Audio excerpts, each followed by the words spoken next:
বিশ্বের বিভিন্ন দেশের সরকারকে গদি থেকে টেনে নামাচ্ছে জেনজিরা। সেই ধারাবাহিকতায় সম্প্রতি নেপালেও পতন ঘটে সরকারের। এবার ফুঁসে উঠেছে তুর্কিরা। যোদ্ধা এই জাতি দেশটির প্রেসিডেন্ট রিসেপ তাইপ এরদোয়ানকে গদি থেকে নামাতে চায়। এজন্য নেমে এসেছে রাজধানী আঙ্কারার রাস্তায়। এরদোয়ান বিরোধী এই বিক্ষোভে যোগ দেন লক্ষাধিক মানুষ।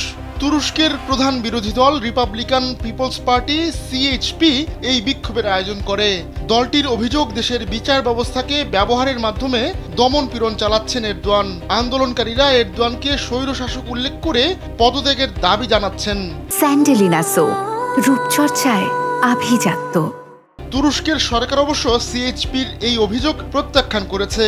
তারা বলছে, তুরস্কের বিচার বিভাগ স্বাধীন এবং আদালতের রায়ে সরকারের কোনো ধরনের হস্তক্ষেপ নেই। সংবিধান অনুযায়ী 2018 সালে তুরস্কে প্রেসিডেন্ট নির্বাচন হবে।